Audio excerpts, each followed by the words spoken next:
மீண்டும் சிவகார்த்திகேயன் படத்துடன் மோதும் துல்கர் சல்மான் படம்.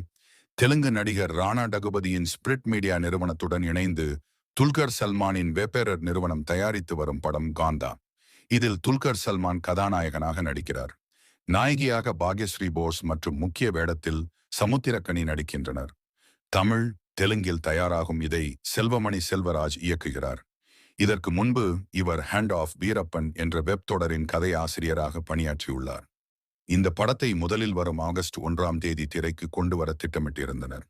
ஆனால் படத்தின் பணிகளில் ஏற்பட்ட தாமதத்தால் தற்போது செப்டம்பர் 5ஆம் தேதி திரைக்கு கொண்டு வர முடிவு செய்துள்ளதாக தகவல் வெளியாகியுள்ளது. ஏற்கனவே இதே தேதியில் சிவகார்த்திகேயன் நடித்துள்ள மதராசி படம் வெளியாவதாக அறிவித்துள்ளனர். கடந்த தீபாவளிக்கு சிவகார்த்திகேயன் நடித்த அமரன், துல்கர் சல்மானின் லக்கி பாஸ்கர் ஆகிய படங்கள் ஒரே தேதியில் வெளியானது. இப்போது மீண்டும் இவர்களது படங்கள் மோதும் சூழல் உருவாகியுள்ளது.